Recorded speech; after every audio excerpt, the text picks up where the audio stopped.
नमस्कार तथा हार्दिक स्वागत छ आर्ट अफ टिचिङ युट्युब च्यानलमा। म विदुरहरि आचार्य। आजको यस भिडियो सामग्रीमा म यहाँलाई अत्यन्तै महत्त्वपूर्ण दुईवटा एप्लिकेसनहरूको बारेमा जानकारी दिन गइरहेको छु। यी एप्लिकेसनहरूको निशुल्क रूपमा प्रयोग गरेर यहाँहरूले आफ्नो डेस्कटप वा ल्यापटप कम्प्युटरको प्रयोग गरेर यसको स्क्रिन रेकर्ड गरेर कुनै ट्युटोरियलहरू बनाउँदै हुनुहुन्छ अथवा युट्युबका लागि कुनै सामग्रीहरू निर्माण गर्दै हुनुहुन्छ भने यो एप्लिकेसन अत्यन्तै महत्त्वपूर्ण रहनेछन्। यी एप्लिकेसनहरू निशुल्क रूपमा यहाँले प्रयोग गरेर आफ्नो विषयवस्तुलाई प्रभावकारी रूपमा प्रस्तुतिकरण गर्नका लागि यी एप्लिकेसनहरू यहाँलाई महत्त्वपूर्ण रहनेछन् भन्ने अपेक्षा गर्दै म यहाँलाई आर्ट अफ टिचिङ युट्युब च्यानलमा रहेका महत्त्वपूर्ण सान्दर्भिक सामग्रीहरू हेरेर आफ्नो महत्त्वपूर्ण प्रतिक्रिया राखिदिनु हुन अनुरोध गर्दै अबको विषयवस्तु म यहाँलाई कम्प्युटरको स्क्रिन सेयर गरेर अगाडि बढ्छु। कृपया यो सामग्रीलाई अन्तिमसम्म हेरिदिनु हुनका लागि म अनुरोध गर्छु। आफ्नो डिभाइसमा यो स्क्रिन मार्कर एन्ड रेकर्डर यो एप्लिकेसन इन्स्टल गर्नका लागि आफ्नो डिभाइसमा रहेको वेब ब्राउजरमा क्लिक गर्नुहोस्। वेब ब्राउजरको रूपमा क्रोम प्रयोग गरेको छु। यहाँ क्लिक गरेपछि यो गुगलको होम पेज खोलेको छ। यहाँ सर्च गुगल और टाइप अ युआरएल भने यहाँ एड्रेस बार रहेको छ। यहाँ माउसलाई क्लिक गर्नुहोस्। क्लिक गरेपछि यहाँले screen marker and recorder type गरेर यहाँ सर्च गर्नुहोस्। यहाँको सहजताको लागि यसको लिङ्क यही भिडियोको डिस्क्रिप्सनमा पनि रहनेछ। त्यहाँ क्लिक गर्नुभयो भने सोझै यो एप्लिकेसनको आधिकारिक वेबसाइटमा यहाँहरू लगइन हुनुहुनेछ। यहाँले देखिरहनु भएको छ यो माइक्रोसफ्ट एप्सको जुन सबैभन्दा सुरुमा रहेको यो वेबसाइट छ। यहाँ माउस होभर भएको छ। यहाँ क्लिक गर्नुहोस्। डबल क्लिक गरेपछि यो वेबसाइट ओपन भएको छ। अब यहाँ नयाँ स्क्रिन ओपन भएको छ। स्क्रिन मार्कर एन्ड रेकर्डर यसको आइकन यहाँ देखिएको छ। त्यसपछि यहाँ निलो बक्सभित्र इन्स्टल लेखेको छ। यहाँ क्लिक गर्नुहोस्। क्लिक गरेपछि नयाँ म्यासेज यहाँबाट देखिएको छ। यो ओपन माइक्रोसफ्ट स्टोरमा क्लिक गरिदिनुहोस्। स्क्रिन मार्कर एन्ड रेकर्डर त्यसपछि यहाँ गेट भन्ने निलो बक्सभित्र देखिएको छ। यो गेटमा क्लिक गर्नुहोस्। गेटमा क्लिक गरेपछि अब यो हाम्रो डिभाइसमा डाउनलोड हुन सुरु भएको छ। स्टार्टिङ डाउनलोड भनेको छ। इन्टरनेटको स्पिड अनुसार यसलाई थोरै समय लिन सक्छ। डाउनलोडिङ भनेको छ। यो जम्मा 3.88 MB को एप्लिकेसन रहेको छ। अब स्टार्टिङ भइसकेको छ यो डाउनलोड हुनका लागि। अब इन्स्टलिङ यो डाउनलोड भइसक्यो। अब यहाँ ओपनमा क्लिक गर्नुहोस्। ओपनमा क्लिक गरिसकेपछि यसको नयाँ इन्टरफेस यहाँ देखिएको छ। Screen marker and recorder new version भनेर यहाँ देखिएको छ। हामी यसलाई कसरी प्रयोग गर्न सक्छौँ भनेर यहाँ इमेजहरू दिएको छ। यसलाई हामीले बन्द गरिदिउँ। अब हामीले डाउनलोड गरिसकेपछि यहाँले हेर्नुभयो भने टास्क बारमा यसको सर्टकट की देखिएको छ र यसको आइकनहरू पनि यो ट्रे बक्स यहाँ देखिएको छ।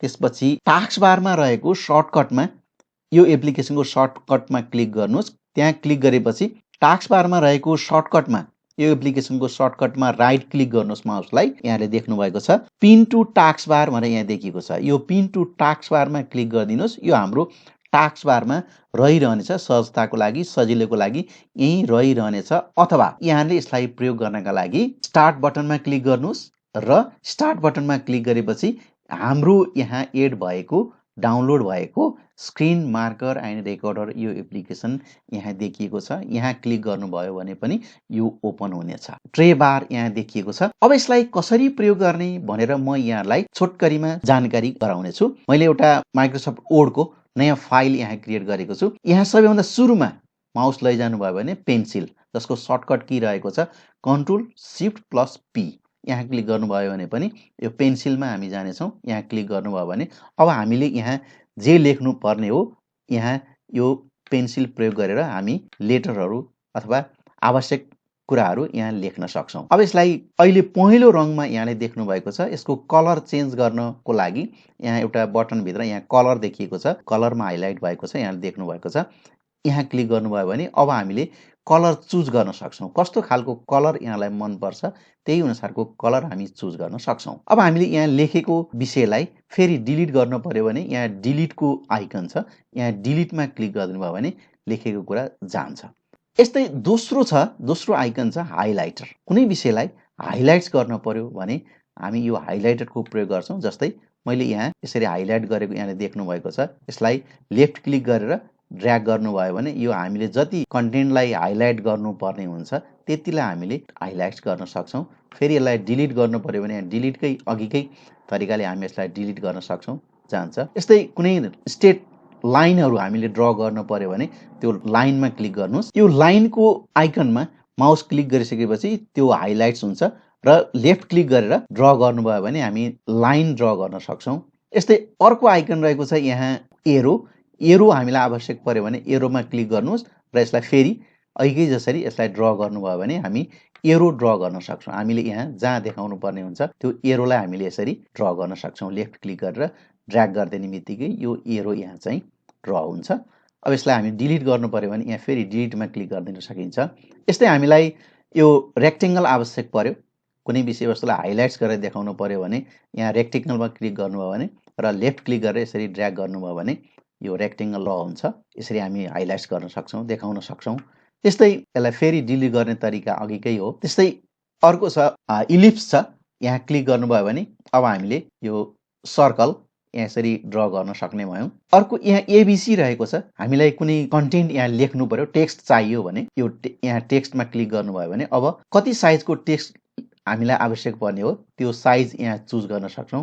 हामीले ठुलो साइजको आवश्यक पर्यो भने अब टेक्स्ट लेख्नको लागि फेरि यहाँ क्लिक गर्नुभयो भने अब कत्रो साइजको टेक्स्ट हामी लेख्छौँ यहाँ यसरी आवश्यकता अनुसार टेक्स्टलाई हामी प्रयोग गर्न सक्छौँ। यो टेक्स्ट साइज हो। यदि सानो साइजको टेक्स्ट आवश्यक पर्यो भने तपाईँले यहाँ क्लिक गर्न सक्नुहुन्छ। त्यस्तै अर्को यहाँ यो हाइड रहेको छ, यहाँ क्लिक गर्नुभयो भने यो ट्रे चाहिँ हाइड हुनेछ। फेरि क्लिक गरेपछि यो अनहाइड हुन्छ। अर्को छ यहाँ डेस्कटप। यो डेस्कटप यदि हामी अहिले यसको बार जुन ट्रे छ यो एक्टिभ भएको छ, हामीले डेस्कटपमा कुनै काम गर्नु पर्यो भने अब यो बार इनेक्टिभ भएको छ र अब हामी डेस्कटपमा सबै कामहरू हामी गर्न सक्छौँ।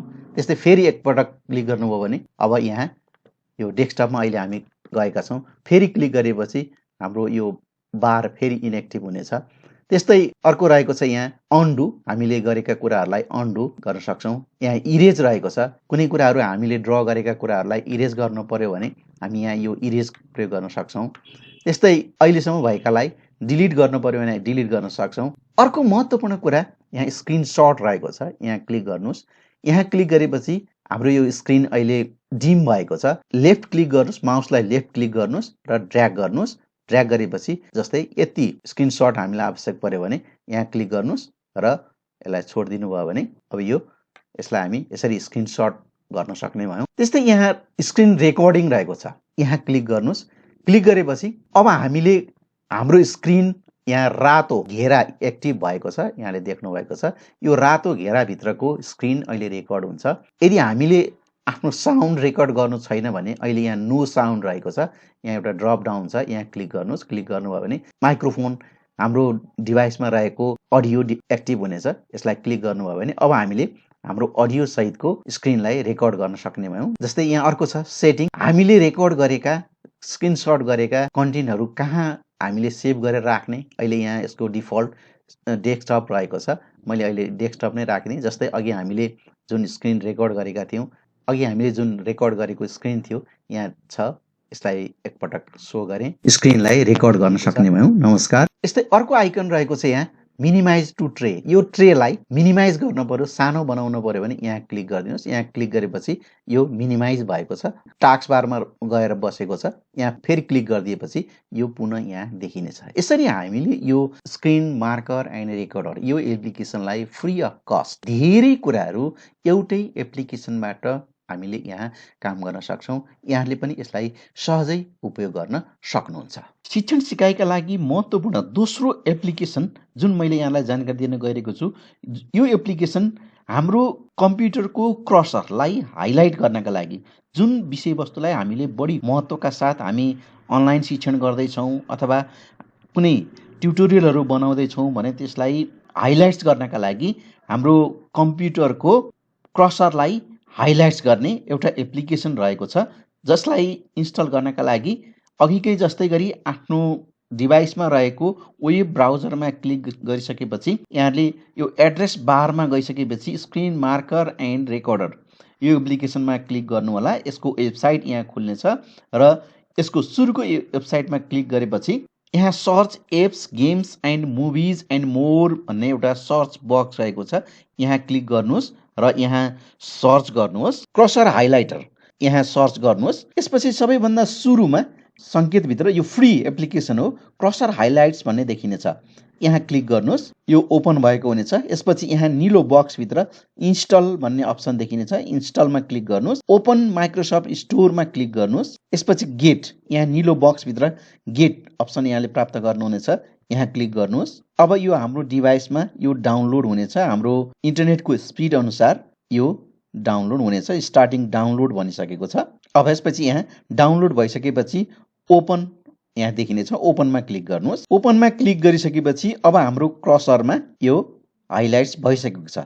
अब यसलाई परिवर्तन गर्नका लागि अहिले जुन एउटा फिका हरियो रङको क्रसर यहाँ देखिएको छ, यसलाई परिवर्तन गर्नका लागि हाम्रो इच्छा अनुसार यसलाई हामी परिवर्तन गर्न सक्छौँ, यसलाई कस्टमाइज गर्न सक्छौँ, सेटिङ गर्न सक्छौँ। यसका लागि डिभाइसको टास्क बारमा एउटा क्लन्च बार रहेको छ, सो हिडन एन्ड आइकन्स भन्ने यहाँ देख्नुहुनेछ, यहाँ क्लिक गर्नुहोस्। क्लिक गरिसकेपछि यसको आइकन यहाँ देखिनेछ, यसलाई राइट क्लिक गर्नुहोस् हाइलाइटरलाई। त्यसपछि सेटिङ्समा क्लिक गर्नुहोस्। सेटिङ्समा क्लिक गरिसकेपछि अब यहाँ हामीलाई यसको पोइन्टर, यसको सेप, हामी यसलाई इलिप्स र एरो, हामी यहाँ एरो प्रयोग गर्न पनि सक्छौँ अथवा सर्कल प्रयोग गर्न पनि सक्छौँ। यहाँ एरो अथवा इलिप्स क्लिक गर्नुहोस्। इलिप्स क्लिक गरेपछि यो सर्कल बन्नेछ।